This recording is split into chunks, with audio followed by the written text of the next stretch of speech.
The lore of Dark Souls has long been discussed in much detail.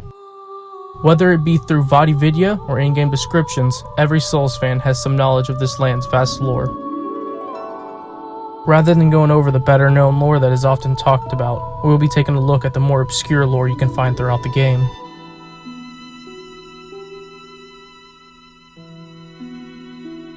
When it comes to obscure lore, there's no better place to find a larger quantity of it than the rings you can obtain throughout your journey. The first of which is the Estus ring. In its description, it reveals the tragic outcome of one particular firekeeper who never ended up meeting her champion. This lonely life that she lived later became a favorite tale of the masses. The only question remaining is, why didn't her champion arrive? We may never find out.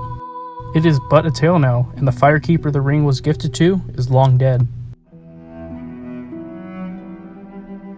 Similarly to the Estus ring, we can obtain the Ashen Estus ring. It's said that this ring was brought before Lothark's queen before she had it enshrined in the cemetery of the Undead Graves, hoping to one day assist an unkindled who would happen upon it. Rather than being located in Firelink's shrine, it is found in the pitch-black untented graves in the distant past. The Night Slayer ring belonged to Sorig, a warrior also known by the name Night Slayer. This ring's description tells us that long ago, Sorig faced guardians of an ancient city in a bloody confrontation, and returned with their rings as his prize, still frozen to their dismembered fingers.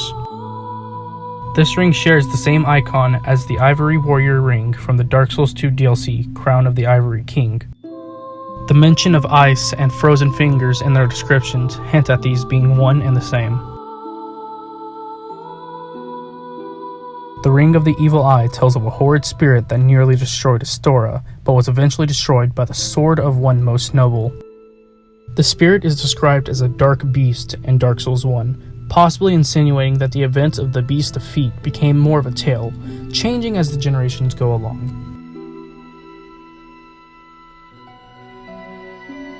The Ring of the Undead Settlement's hero, Flynn.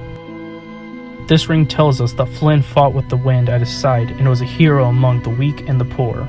Yet despite this, even his greatest admirers knew that this was little more than an idyllic fable. This tale is likely to have been one of the inspirations for Greyrat to climb the high wall and begin his life of thievery. It is widely known that the Dark Sun Gwendolyn was born a man, but due to his affinity to the moon, he was forced into living out his life as a female. This is where the reversal ring comes in. It is said that this ring was given to Gwendolyn in his youth, perhaps allowing to easier act his role as Anorlando's goddess in the shadows. It is said that he would often behave as a sullen, brooding goddess.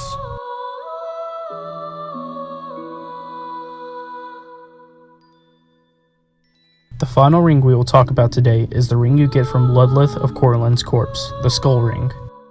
Its description reveals that this ring is derived from a beast known as the Soul Feeder. The Soul Feeder was a beast that insatiably absorbed souls to feed its own power. Even after this accursed beast's corpse was burned, it is said that the pungent stench of souls left the air permanently stained. This factor very well may be the reason this ring allows you to be easier detected by enemies.